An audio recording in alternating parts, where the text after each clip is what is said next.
Hi, magandang araw. Re-reveal ko yung aking mga skincare sa mukha. Una, ito yung retinol anti-aging which costs 350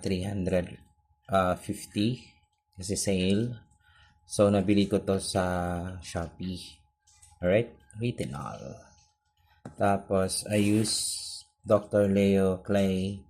Maganda siya. So, nag-sale din sila. So, instead of 3,499, naging 384 yung nabili ko. Then, I have also this, may kiwi. Kiwi is yung pang-massage. Tatlong klase na siya. Ito yung madalas ginagamit ko. Pang-massage ko sa skin ko. So, I use this mga 1 month na. Then, ito siya. So, maganda naman siya gamitin. Battery operated. Ayun. Yun lang.